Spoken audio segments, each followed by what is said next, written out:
Everybody feels sorry for me, right? Pray for me.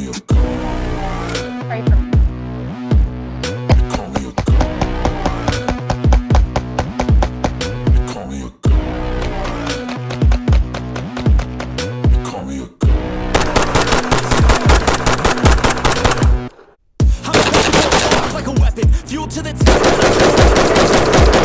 in my thoughts, obsession. I will not stop, no, I'm never second guessing. I got a God complex. Haters love to hate, but I never feel pressed. Got a lot on my plate, but I never get stressed. I'll take all the pressure like I'm facing this test. Tear it up like I'm Jay. I see this place like a game. To the bank to collect my payments. No negotiations, it's my way. I was born impatient. And like a damn Freemason, I'll run this nation. What's up, everybody, and welcome to a very special episode of the Dog Pound. I'm M-Dog, and I've got a really cool video for you guys. So I'm here at STEELE'S Gun Shop in Lewes, Delaware with two very good friends of mine. Two guys that have helped me and this channel since day one. Mr. Charlie Steele, who is the owner and founder of STEELE'S Gun Shop, and Mr. Austin Everett, who is the manager and certified armorer here at STEELE'S, right? Yep. Thank you, gentlemen, very much. Thank you, sir. Taking time out of your very busy schedule to sit here and chat with me for a bit. So I thought it'd be cool for everyone to finally meet you guys and get to know you a little bit. Since, you know, I talk a lot about you on the other videos. So now they're going to get a chance to kind of meet the men behind the curtain. The ones that helped me bring all this guys to you. Austin and I began talking about doing this video a little over a month ago. About that, Yeah, I think it's about like a month ago. And today is finally here. So when we set a date that worked for everyone, I reached out to you guys on YouTube, to our Dog Pound family, and I asked you guys to think of some things that you'd like me to ask you guys today. So they came through for us, and I figured, you know, I'd ask you guys some questions, and directly from our YouTube family. That way it's not coming from me, it's coming from our beautiful viewers out there who make this possible. So before we get into that, I was hoping that you could share a little bit about yourselves. So Mr. Charlie, we'll start with you. Yes, sir. If it's okay, what I would like to do is, can you tell us a little bit about yourself and how you got into the firearms industry? Okay, I had a lot of interest in it all my childhood, and then in the 60s, they were going to change the laws, and I knew it was coming.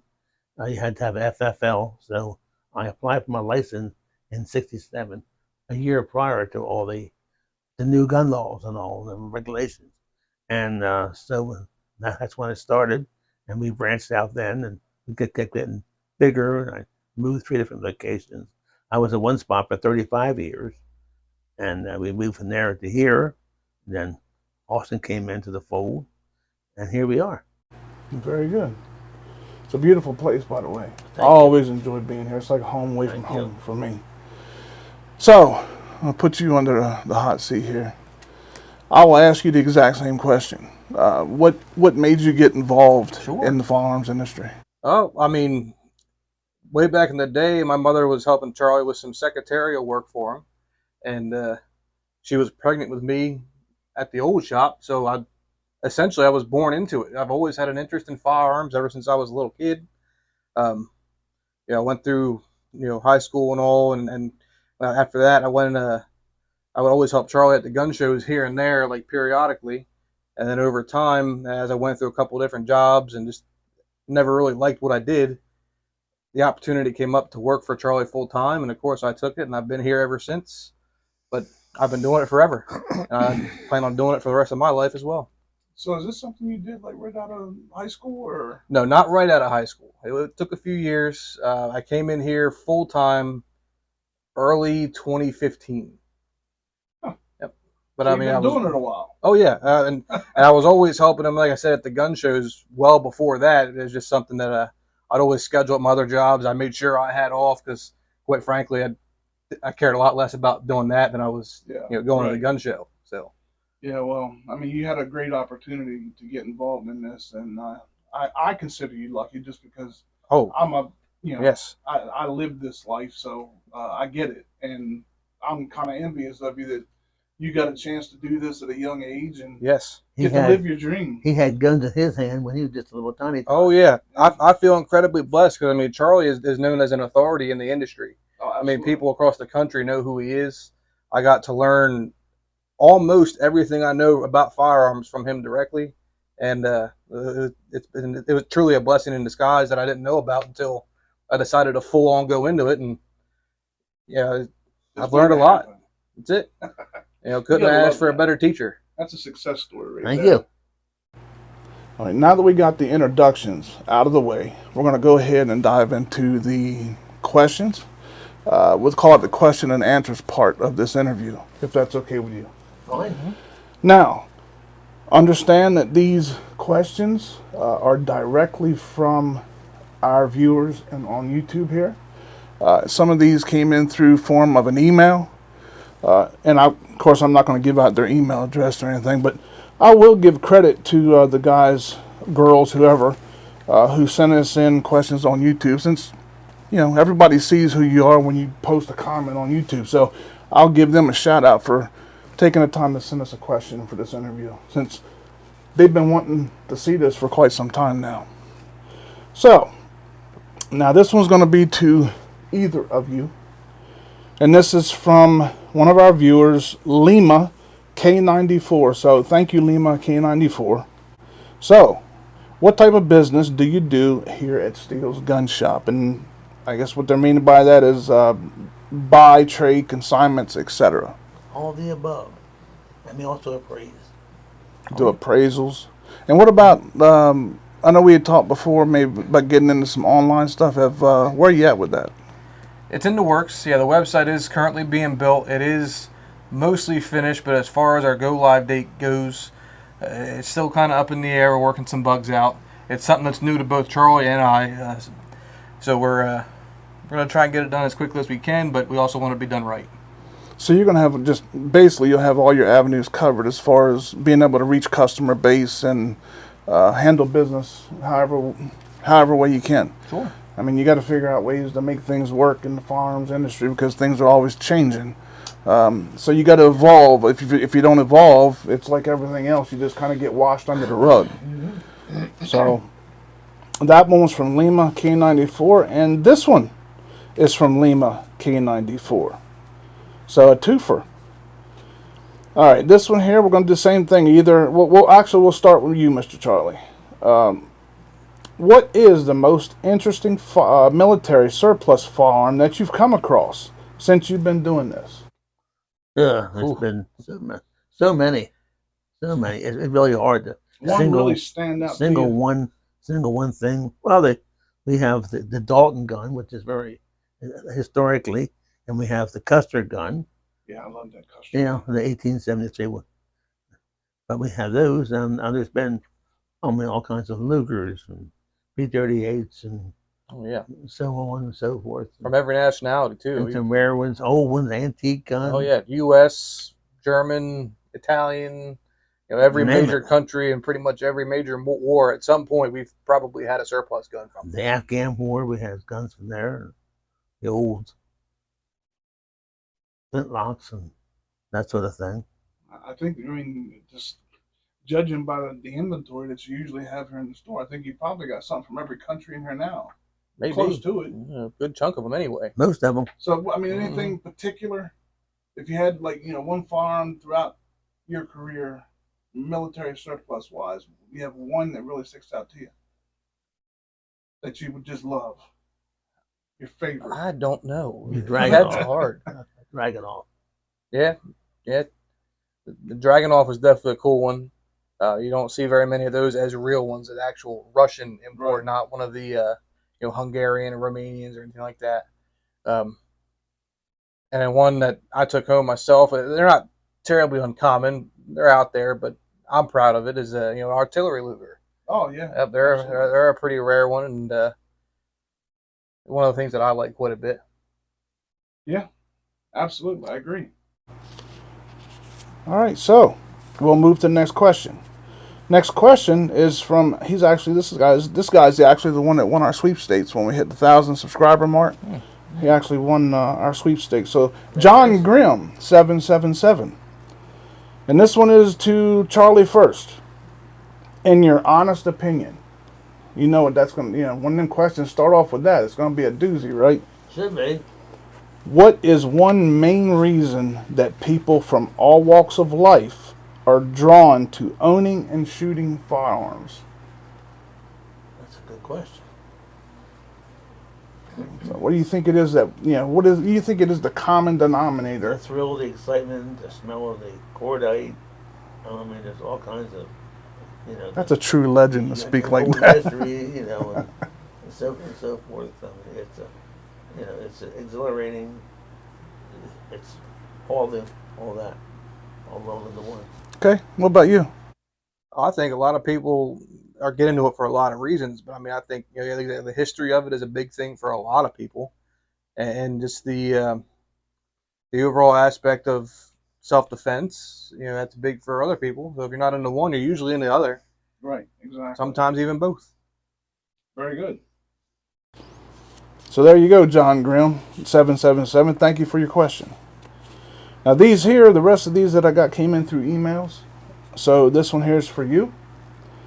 How long has your shop been in business, and what was it that made you want to open up a guns and ammo store? Been since 1967. I just love, talking to people. I love seeing. I never know what's going to come to the door. All kinds of stuff from history, which I love, and just the what you call the back and forth with people. The interaction with the public and sharing stories. Yeah. Yeah. And we had a lot of those over the years. Of course, now a lot of the old vets are dying off, so all we have is some memories.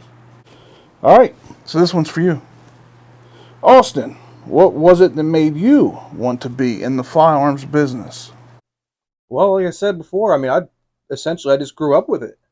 It's always been a part of my life. It's always been a passion that I've had and will continue to have for the rest of my life. And that's it. It's just a passion. Like Charlie, one of his famous sayings, and I wholeheartedly have agreed with it forever, is it's who I am, it's what I do. I gotta love that. Simple, right? On to the next. Mr. Charlie, I see that your store was first opened a long time ago. What were the gun laws like back then in your state, and was it difficult to get started back then? No, it was pretty easy when I first started. Didn't even need a license. Really? Until '68. Wow. And we had a Thompson submachine gun the guy wanted to sell for $175. And then that was $175. I couldn't afford to buy it, and nobody wanted them then because they were, the ammunition and this and that, were heavy. All the. Then when the '68 Gun Control Act hit, everybody wanted machine guns, and the price kept going up and up and up and up. That same gun now would be worth $35,000-$40,000. Wow. Yeah, that's you said $175 for a Thompson, but what I wouldn't do for those days to be back, Well, until you realize you only made about $25 a week. Yeah, that's true. Very true. Yeah, if that. $6 a week. You'd probably be lucky. You'd be rich if it's $25 a week. Yeah. All right, so this one here is another question we had from email, and this one is addressed to you, Mr. Austin. Okay. I'm in this one. I heard M-Dog mention that you are a certified armorer in a previous video. Are you certified by more than one manufacturer, or do you just have one that covers all firearms? So I like to take the opportunity to learn all that I can whenever I can. So whenever we get an offer from any manufacturer for one of their armorer's courses, I will typically do them. So currently, I hold a Glock armorer certification, and I hold a Smith & Wesson armorer certification. And then whenever any other manufacturer offers them as a class to the dealers, I always will take the opportunity, as long as I can get a class that's fairly close to us, to take that class and get that certification. So I'll add on to that. Is that something that is required to be in this business, or is it something more like No, something kind of notch under your belt, so to speak? it's not required, but it's definitely very good to have. So that you don't got to send guns off every time something needs to be fixed or Gotcha. something like that. It's just easier to do it in house if you're able to, and it keeps your turnaround times a lot quicker. Keeps the customer more happy. Yeah, So that makes a lot of sense. Okay, very good.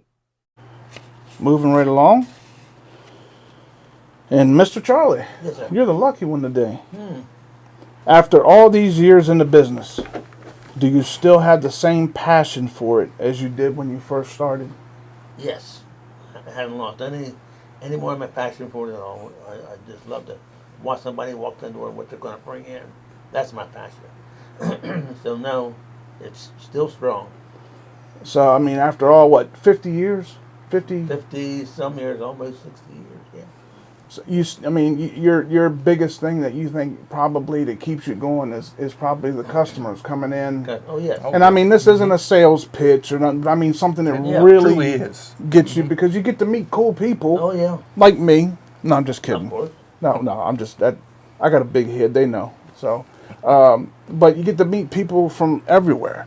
You know, Oh, yes. this time of the year is summertime. You got tourists. We're in a tourist town, so you get to see a whole bunch of people, and I'm sure you get to see some things you probably wish you Yeah, never yeah. saw.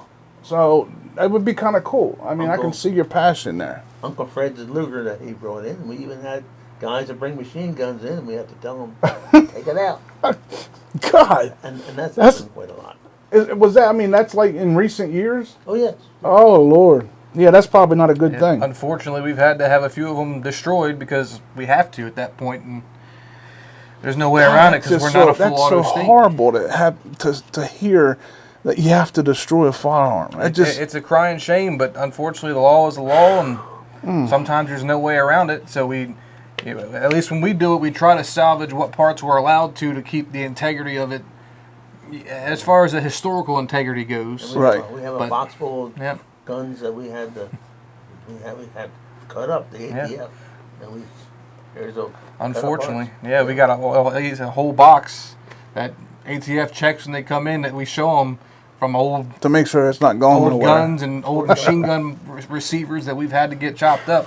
It hurts our souls, but it is what it is. Yeah, I think we'll leave the comments for the ATF out. Yeah, yeah. But you know how people that's have a all lot of about mixed water. emotions, you know, Yeah. about ATF, especially these days. But Oh, yeah. matter of fact, this is kind of going to lead into this next question. Mr. Charlie, how are you able to have a successful firearms business in a state that has clearly become very comfortable with implementing executive orders and laws that only hurt law-abiding shops and gun owners? Very difficult. And it's really hard to understand why they're doing this. But what are you going to do? I mean, we try to fight the best we can with, lawsuits, so on and so forth. But we're governed by the northern part of the state, and unfortunately, they're all liberals. Anti-gunners everywhere up there. And it's the highest crime rate in the state up there in Wilmington. Well, you got the city of Wilmington in our state. That is predominantly, like Charlie was saying, what controls our gun laws is the city of Wilmington, and it's one of the top 10 most dangerous cities in the U.S. from what I understand. Yeah. So, The strictest Yeah. gun laws and have the worst gun crime. yep, Makes a lot of sense. I mean, that tells me that lawful gun owners are not committing those crimes. yep. Am I wrong? You're not wrong. So, what you have anything you want to add to that, or? I hit the nail on the head. So that was a good question too, by the way. Whoever sent that in, I appreciate it. Now this one's going to be addressed to both of you. So you ever take your turn, whatever you want to do. If you knew of anyone who was looking to open a new gun store under the current administration, what advice would you give them?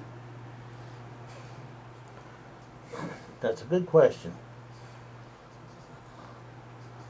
Only thing I could say is it's a bad time to start opening the gun shop right now. We don't know what the future is going to hold for you. There's with the gun laws, right now they're up in the air. nobody knows what's going to happen, what you're going to do next, Right. even. And so you're limited what you can sell, very limited. You can't sell a pistol with a threaded muzzle now. You know, there's just so many strange things in mag capacities and so on and so forth.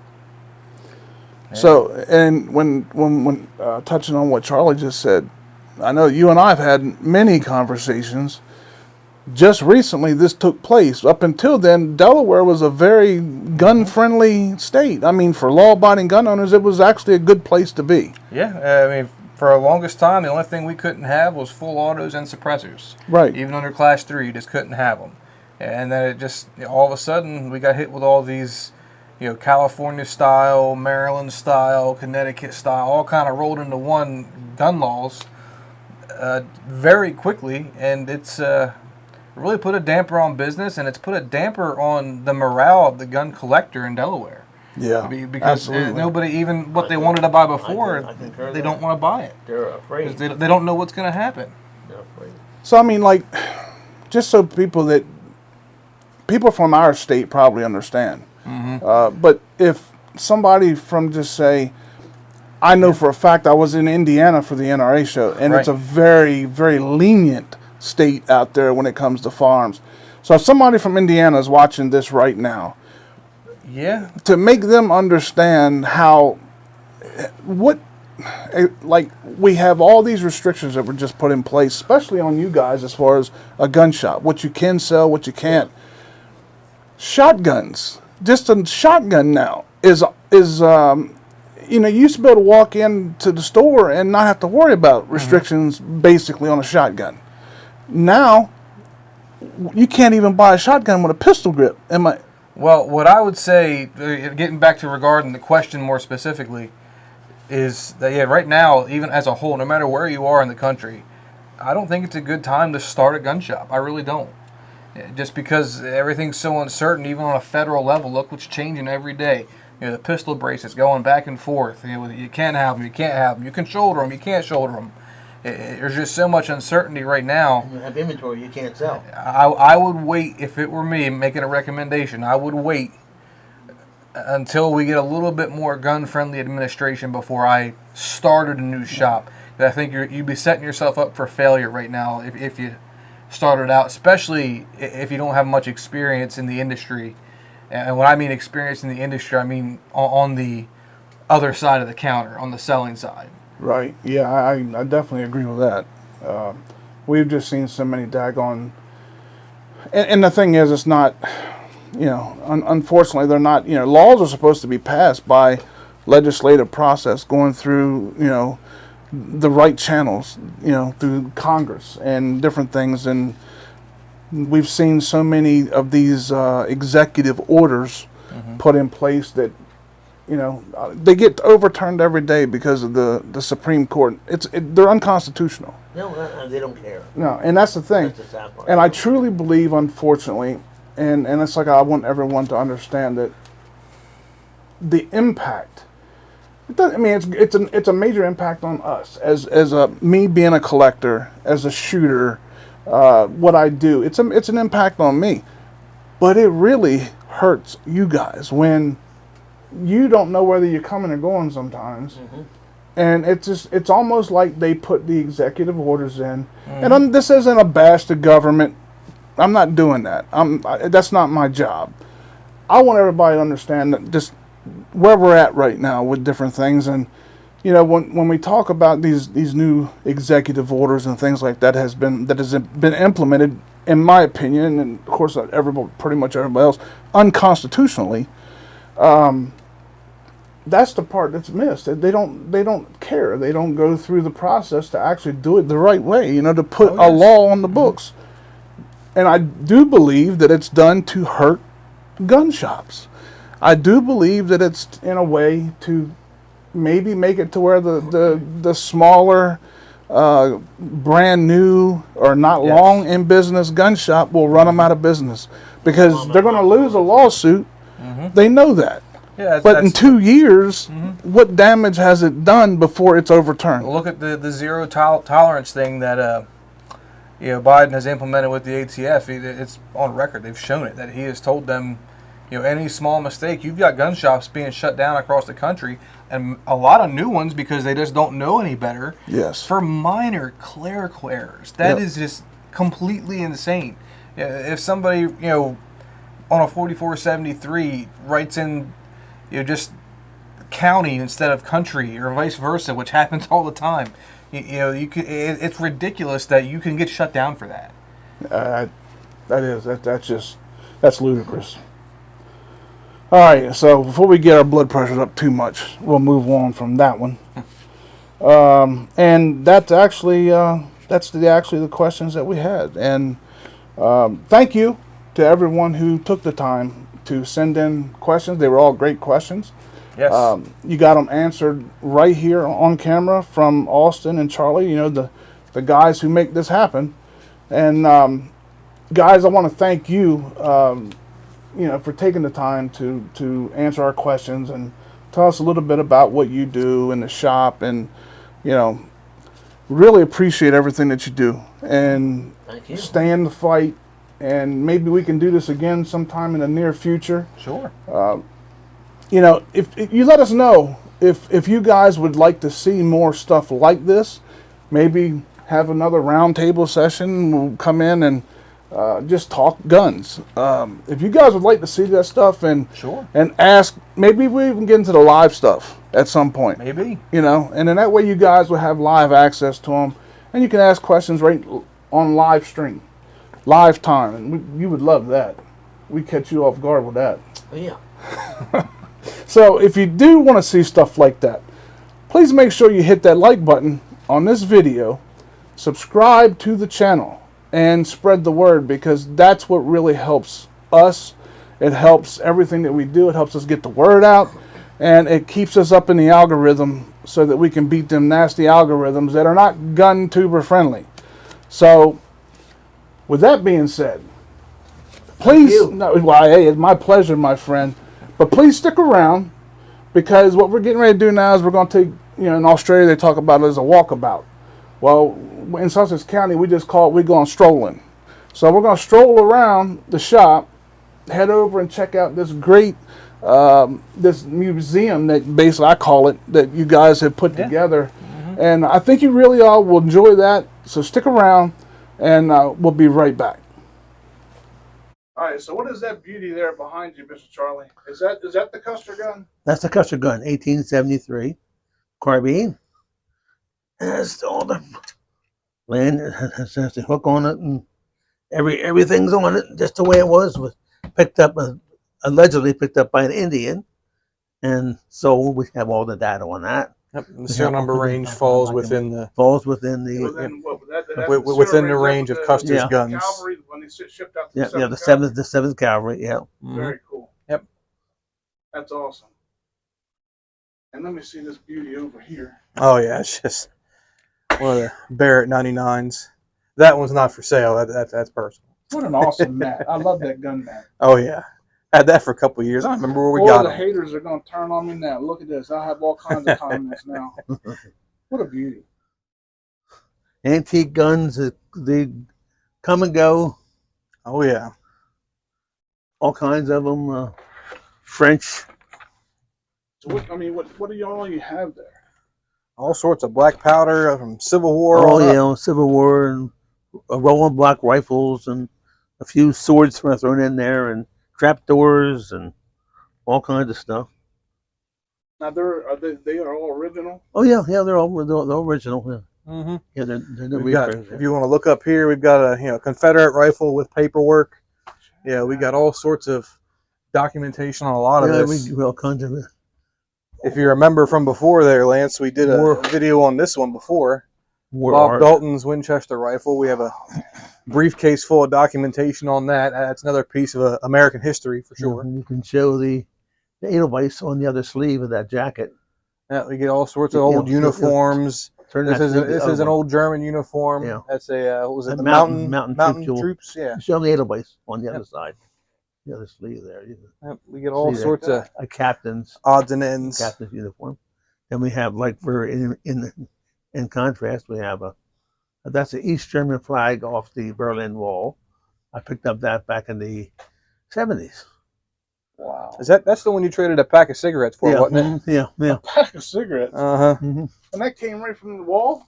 Yeah, that was hanging on Checkpoint Charlie Unbelievable. at one point. And behind you, then we have a general's sword with all kinds of documents for it. North. What general was this? His name is what is his name? Yeah, Otis Ferry. Otis Ferry. We have all the documents for it. Union Army? Yep, Union Army. I think it was in Connecticut. Man, that is awesome. Homemade black powder cannon. Here we get some stuff. Yeah, we get cannons and all sorts of odds and ends. Finished machine gun. Does that thing work? Oh yeah, it's functional. Yeah, it's black. It's black powder. It's Yep. golf ball shooter. And we have all kinds of Our cabinet of curios back there, all sorts of different things, and different bombs military and medals. shells. Everything. Man, that is too cool. Austin, that Dalton gun, isn't that the one that was that Emmett Dalton? Was Bob that Dalton. Bob? Yep, that was Bob Dalton's gun. And then there we got some old original newspaper clippings. I don't know if everybody saw them before. And We have a whole case full of documents.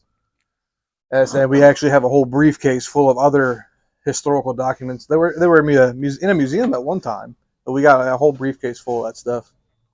So I mean that's really can't get much more authentic when it comes to.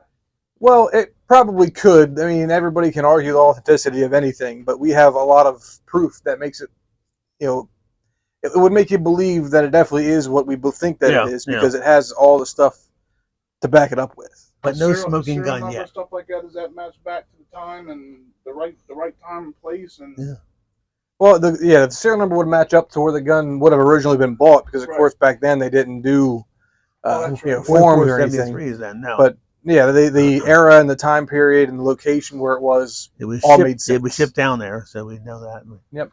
But maybe one of these days we'll find a smoking gun. Argentina Mauser.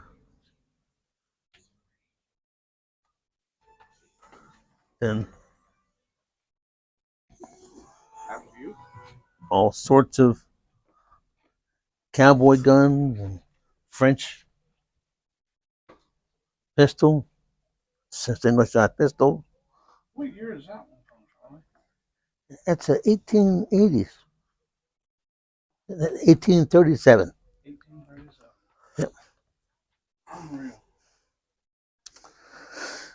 And all kinds of different ones, and P-38, the last year where they were made.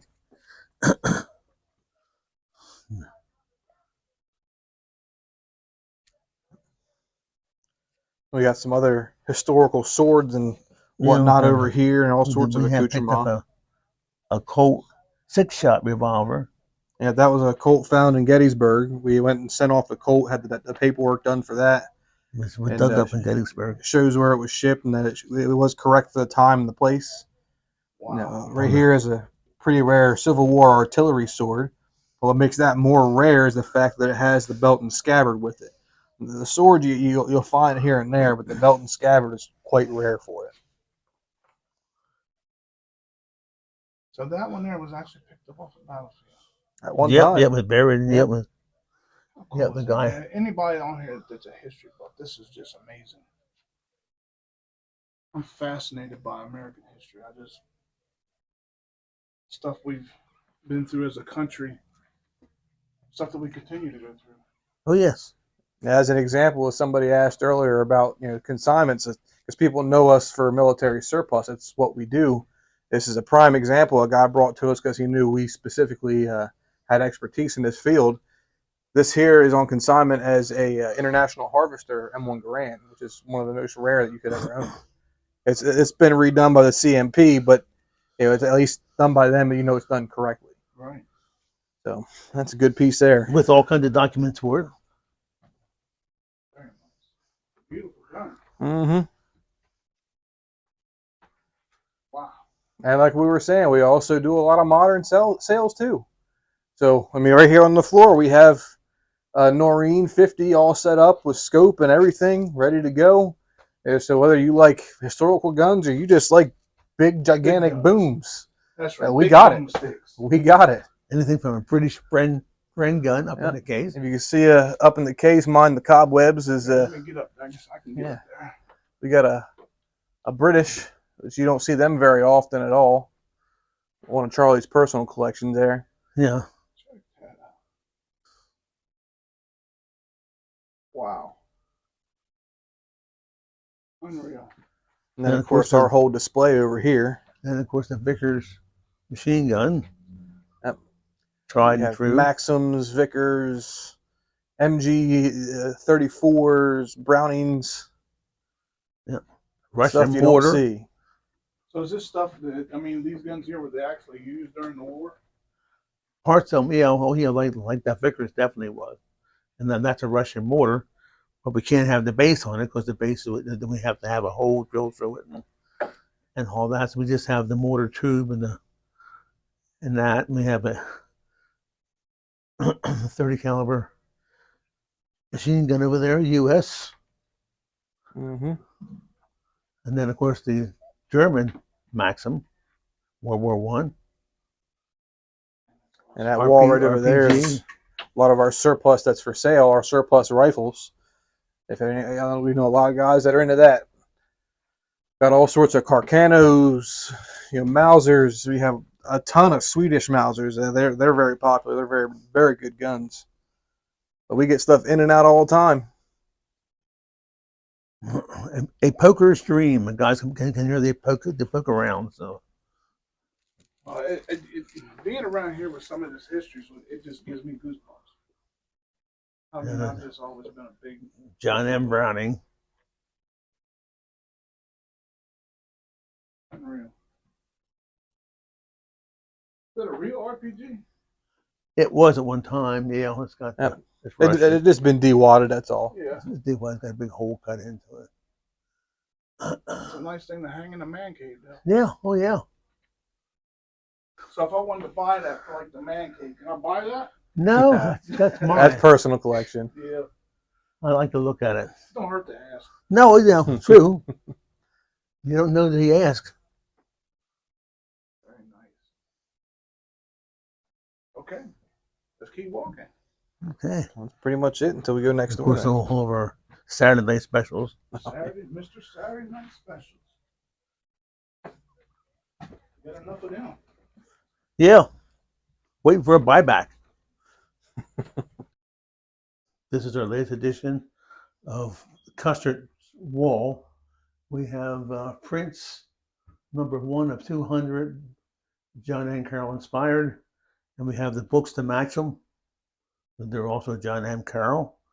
All sorts of artifacts and relics and all sorts of stuff, paperwork. This is just a hint of what it's going to be. You got lots of busts over here that are going to get spread out throughout this whole museum. Books galore about every subject you could possibly like. It's all Civil War. Wow.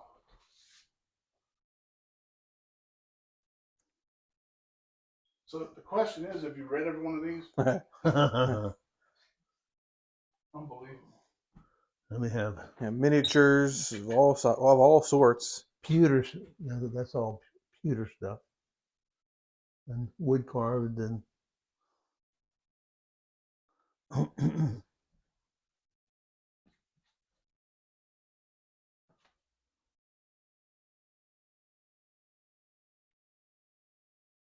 Stonewall Jackson, Bedford Forrest, all the heroes of the South. Wow. So how long did it take for you to accumulate all this? A few years to accumulate it. This comes in a little bit at a time. It just exploded. This is going to be the Civil War room here, and there's John Brown, and of course everybody knows who We'll see on the side here. Everybody knows who General Hooker was. Oh yeah. The name Hooker is carried on today. Ladies of the night, right? Correct.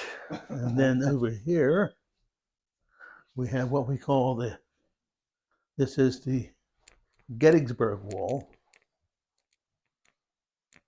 with original pictures. There's the dead horses and all kinds of stuff on these pictures there. Also, there were So there are photographs photos that were taken from Yeah. the battle. Yeah. Yep, those. This wall here is first editions and signed first editions. Oh my God, it's hard to believe how much you've got. Oh, this is the tip of the iceberg for sure. And custard part here, we get a drop seal, and then Yeah, right now this So is on the and so just the forth. sorting room for when everything comes in, so we can get everything organized and moved to where it belongs. And then it'll be the John Carroll we room. have some very good, excellent pictures. Mr. Charlie, explain who was John Carroll? He was an historian who devoted his whole life to Custer. He died in 1990, in July 14th of 1990. And his stuff was sold. He had like $34 million worth of artifacts and stuff and all. And people were buying it up. I gathered up some of it myself. And you can see it all here. And we have the actual Clippings and all sorts. You gonna have Tribune. enough wall space for all this? Oh, we will. And there's Yeah, the that's a good actual one. paper from the first day of the battle.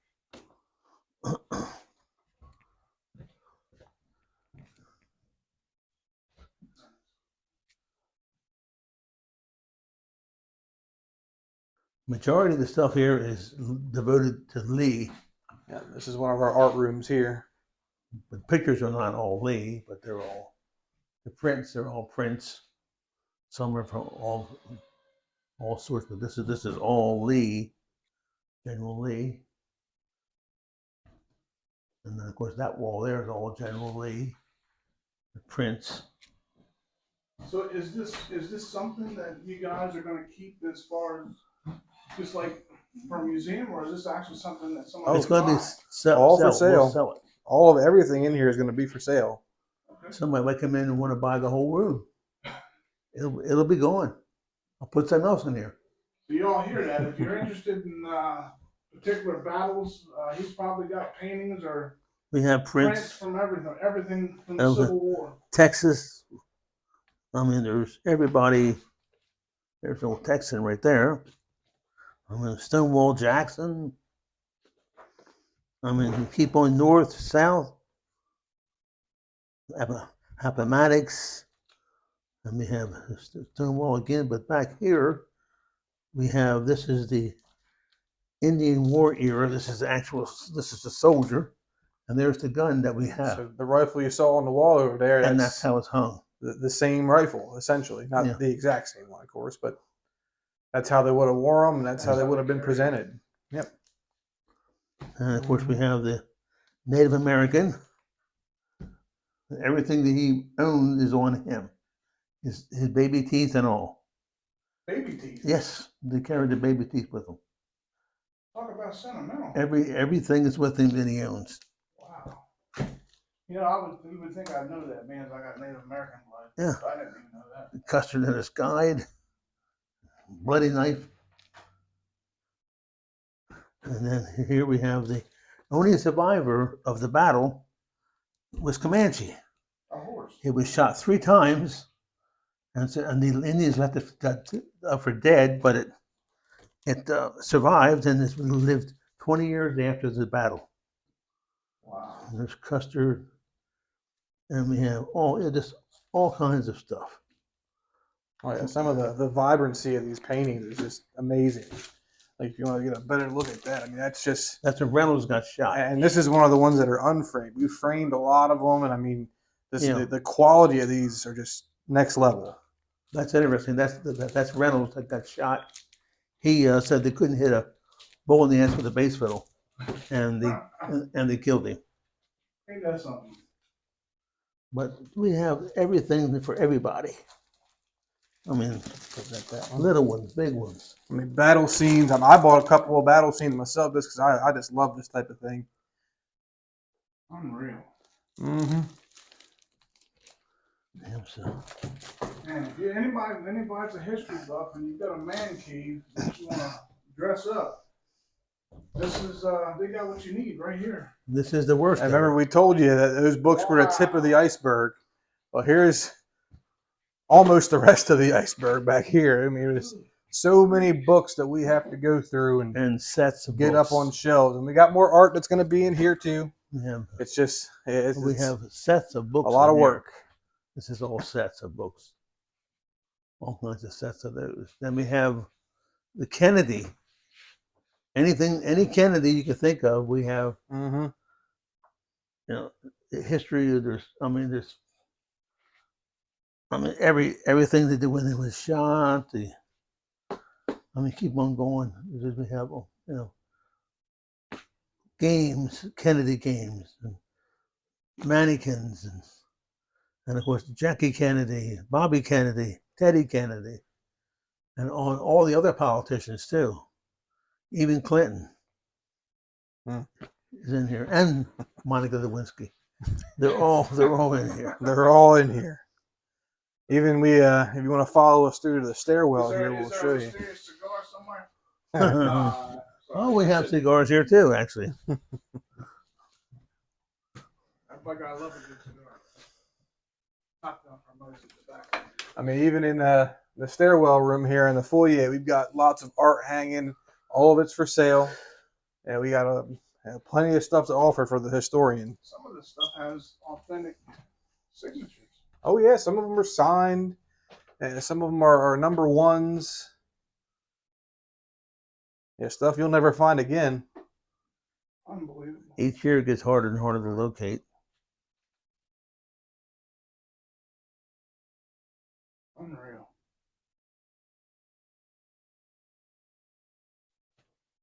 Up and down the hallway, and that's the Capitol in Dover. In Dover. Yeah, that's Is that from the Civil War era, too, Charlie? no, that's modern. That's a modern picture. yeah. They're all intertwined. This is going to be room here is going to be like George Washington, the settlers, and all is going to be in here. When we get all, we're going to have the You even got a box of Old West caps. Native Americans. Yeah. You'll find everything in here now. For now, this is all John Carroll stuff here. It's all been Books of John Carroll's library. These are all signed first editions. And a lot of these he kept in very good condition. Even some of the stuff that's very old. I mean, as a good example, here's a real good one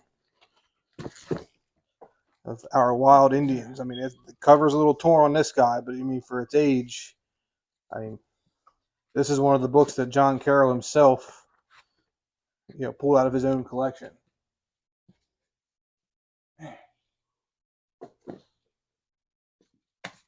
John Carroll, he from Delaware? no. He was he lived in New Jersey, and he died in Texas. We have his license plate off his car, even with Audi onto it. That was Custer's. That was Custer's nickname. How old was John Carroll? I think he was only in the 60s. 61, 62, something like that he was. He was not that old. And we have books, just like here, the like the big Confederate books. soldier. Are the books for sale too? Oh yes. For sure. There's all kinds of books. I mean, Yeah, old like books, new books. I mean, that's an old book there. We have one that even has a record with it. Is that a replica belt or is that What's that? the belt? Oh, it's a replica. Yes, the belt. I just put that there for show. Yeah. Mm-hmm. The pictures, a lot of them are real. The books are old. There's some 1880s, 50s, 30s, 20s, turn of the century. Absolutely amazing.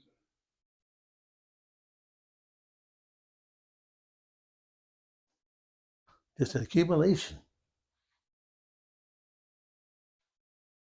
Okay, well that wraps it up for about now, right? Yep, should be it. Well, I got some stuff for you, but but we have it the canner down there. It still has whiskey in it. What is that? Is that a tombstone or a marker? It's a marker, it's of the battlefield. It's a replica of it. And this is stones off the house off of Custard's a homestead and all. Just some amazing stuff. All right, guys. Well, we're going to cut you loose. Thank you all for taking the tour. And like I said, let us know if you like stuff like this. We will definitely get together again and maybe do another question and answers for you guys on a live stream. So until then, Austin, Charlie, I thank all very you. much. Greatly appreciate everything. And, Well, I thank you for taking the Much time out of appreciated. your life to come see us. we will do it again soon. Until next time, guys. M-Dog, we love y'all. And we'll see you next time on the next video of Dog Down.